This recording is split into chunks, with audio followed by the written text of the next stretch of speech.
High commode ব্যবহার করার ক্ষেত্রে কমোডের উপরে নাপাকি যেমন পেশাব ইত্যাদি লেগে যদি শুকিয়ে যায়, কেউ যখন ব্যবহার করবে তা যদি না দেখতে পায় অবস্থায় ব্যবহার করলে নাপাকি লাগবে কিনা এবং নামাজ হবে কিনা। ফজরের নামাজ কাজা হলে কখন পড়তে হবে? মাঝে মাঝে সালাতে সূরা ফাতিহা পাঠ করার পর প্রথম ও দ্বিতীয় উভয় রাকাতেই একই সূরা পাঠ করে ফেলি, পরে বুঝতে পারি যে একই সূরা পাঠ করেছে, আমাদের অবস্থা করণীয় কি? আমার হাজবেন্ড মারা গেছেন, তার উপর 5 লাখ টাকা ঋণ ছিল, কিন্তু পাওনাদারকে আমি চিনি না, তাকে অনুসন্ধানের পরও পাইনি, এখন আমার করণীয় কি? আমি আমার কানে চাপ দেয়া কানের দুল পরি, এক্ষেত্রে অজু করার সময় কি তা খুলে অজু করতে হবে? মেয়েরা কি লোহার, তামার ও সিটি গোল্ডের গহনা পড়তে পারে? আমি 5 ওয়াক্ত নামাজ পড়ার চেষ্টা করি, কিন্তু মাঝে মধ্যে নামাজের মধ্যে আমার মনোযোগ থাকে না, কি করলে পুরোপুরি মনোযোগ থাকবে দয়া করে জানাবেন। চলুন আমরা তাহলে আপনাদের করা প্রশ্নগুলোর উত্তরে প্রবেশ করতে চাই। আমার হাজবেন্ড মারা গেছেন, তার উপর 5 লাখ টাকা ঋণ ছিল, কিন্তু পাওনাদারকে আমি চিনি না, তাকে অনুসন্ধানের পরও পাইনি, এখন আমার করণীয় কি? পাওয়ার যদি ন্যূনতম সম্ভাবনা না থাকে তাহলে সেক্ষেত্রে আপনি তার পক্ষ থেকে এই টাকাটা গরিব দুঃখীদেরকে দান করে দিবেন, এবং অর্থাৎ পাওনাদারের পক্ষ থেকে যে আল্লাহ যিনি পাওনাদার এই সব আপনি তাকে দিবেন। এটা আপনি করলে ইনশাআল্লাহ বিদিনিল্লাহ আশা করা যায় যে আল্লাহ তাআলার কাছে আপনি দায় মুক্ত হবে। এমনি মুস্তাফিজুর রহমান আপনি লিখেছেন, বৃষ্টির সময় বিভিন্ন নদী, পুকুর, খাল থেকে যে মাছগুলো আসে সেগুলো খাওয়ার বিধান কি? সাধারণত এই মাছগুলো যেহেতু ভেসে যায় এবং এগুলো কারো নিয়ন্ত্রণে থাকে না, অতএব এগুলো জেনারেলি খাওয়া হালাল। তবে যদি আশেপাশের পুকুর থেকে আসে, জানা যায় যে এই পুকুরের মাছ তারা পুকুরে মাছ ফেলেছেন এবং তাদেরকে ফেরত দেওয়ার স্কোপ থাকে, তাহলে সেক্ষেত্রে সেটা ফেরত দেওয়া উচিত এবং সেটা ভোগ করা উচিত নয়। আলী হাসান লিখেছেন, আমি 5 ওয়াক্ত নামাজ পড়ার চেষ্টা করি, কিন্তু মাঝে মধ্যে নামাজের মধ্যে আমার মনোযোগ থাকে না, কি করলে পুরোপুরি মনোযোগ থাকবে দয়া করে জানাবেন। ভাই আলী হাসান, নামাজে মনোযোগ সৃষ্টি করবার জন্য প্রথমত নামাজ আমরা যা বলছি সেগুলোকে বোঝার চেষ্টা করব, অর্থগুলো জানার চেষ্টা করব, সূরা কেরাতগুলো, দোয়াগুলো, এটা আমাদের মনোযোগ সৃষ্টিতে সাহায্য করবে ইনশাআল্লাহ।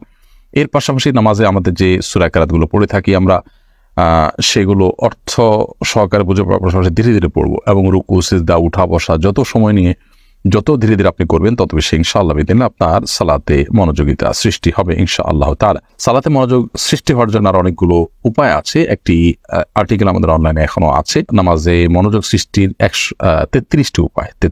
এটি শেখ বিন বাজ রাহমাহুল্লাহ, সৌদি আরবের সাবেক গ্র্যান্ড মুফতি, তার একটা লেখার অনুবাদ আমি করেছি, সেটি আছে সোশ্যাল মিডিয়ায়, দেখে নিতে পারেন। টিএইচ তারেক আপনি লিখেছেন, আমি অনেক চেষ্টা করেও মাস্টারবেশন থেকে বের হতে পারছি না, পরামর্শ দিয়ে বাড়িতে করবেন। আল্লাহ তাআলা আপনাকে সাহায্য করুন এই হারাম কাজ থেকে বেরিয়ে আসার। এটার জন্য নির্জনতাকে আপনি অ্যাভয়েড করবেন এবং যথাসম্ভব তাড়াতাড়ি বিবাহ করবেন। বিবাহের পর স্ত্রী থেকে খুব বেশি দিন বাইরে থাকবেন না, এবং যে সমস্ত ভিডিও, যে সমস্ত ছবি, যে সমস্ত লেখা যখন আপনাকে এই হারাম কাজ করতে বাধ্য করে বা সে পথে নিয়ে যায়, সেগুলোর পথ বন্ধ করে দিবেন। এটি হলো সবচেয়ে কার্যকর উপায়।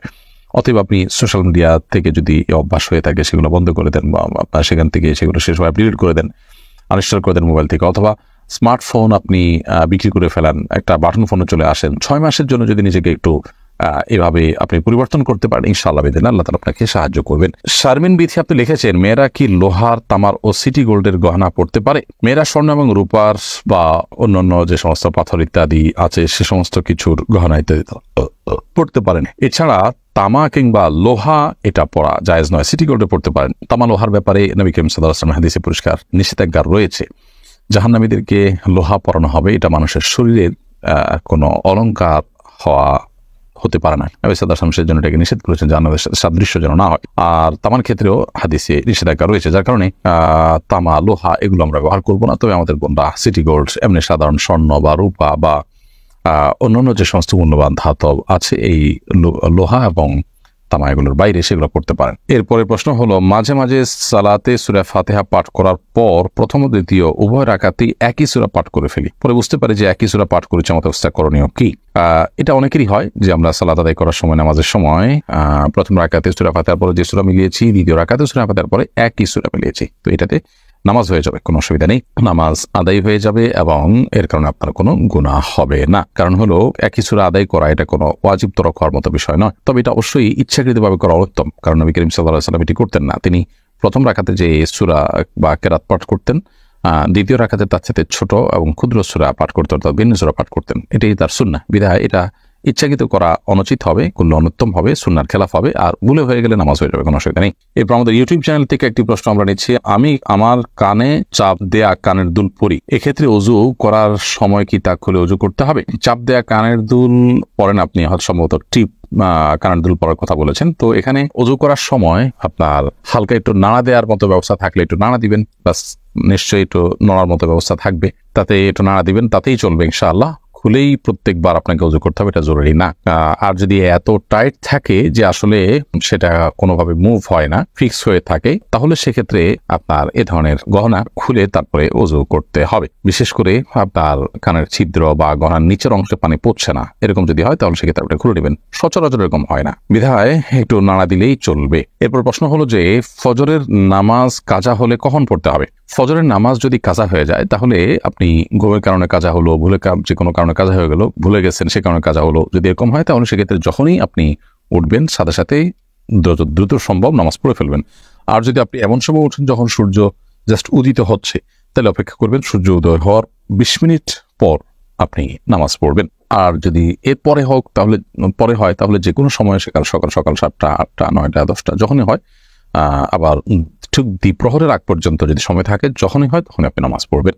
কারণ হাদিসে বর্ণিত হয়েছে মান নামা আন সালাতিন আও নাসিহা ফালিউসাল্লিহা ইযা যাকারাহা, যদি কারোর নামাজ ঘুমের কারণে বা ভুলে যাওয়ার কারণে ছুটে যায় তাহলে তিনি যখন স্মরণ হবে তখন তিনি সালাতটি আদায় করবেন। এবং নবী করিম সাল্লাল্লাহু আলাইহি ওয়াসাল্লামের একবার ফজরের সালাত মিস হয়ে গিয়েছিল জামাত সহকারে, অর্থাৎ দলবদ্ধভাবে সবার। তখন নবী করিম সাল্লাল্লাহু আলাইহি ওয়াসাল্লাম সূর্যের আলোর আঁচ গায়ে লাগার পর তারা যখন সফর থেকে ফিরছিলেন কোনো এক জায়গায় তাঁবু গেড়েছিলেন এবং তার সঙ্গে থাকা সকল সহযাত্রীরা তারা বিশ্রাম করছিলেন, সারাদিনের ক্লান্ত যুদ্ধের ময়দান থেকে ফিরেছেন, আবার এদিকে সফর করেছেন।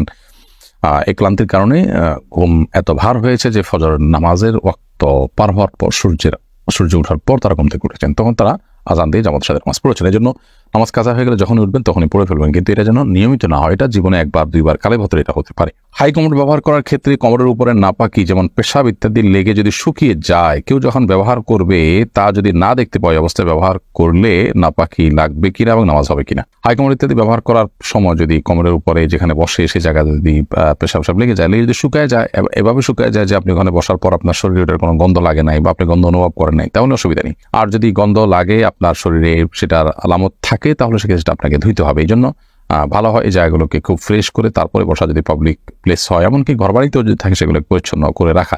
আর আসলে এই যে পশ্চিমা পদ্ধতি, এটা আসলে একে তো আনহেলদি পদ্ধতি, অস্বাস্থ্যকর।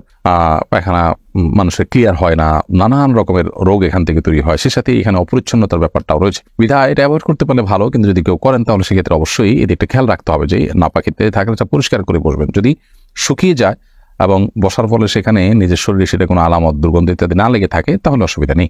মোহাম্মদ সাউন্ড লিখেছেন, ফেসবুকে কারো ছবিতে লাইক, কমেন্ট বা লাভ রিয়াকশন দিলে কি গুনাহ হবে? এটি নির্ভর করবে ছবিটা কি ধরনের। একজন ছেলে মানুষ হয়ে একটা মেয়ে মানুষের কোনো ছবি যেটা আপনার দেখা হারাম, সেটা ছবি দেখে আপনি লাইক কমেন্ট করেছেন, লাভ রিয়াকশন দিয়েছেন, তাহলে সেক্ষেত্রে সেটা অবশ্যই হারাম হবে। আর যদি বৈধ কিছু দেখেন দেখে আপনি লাইক কমেন্ট করেন, সেটা হারাম হবে না।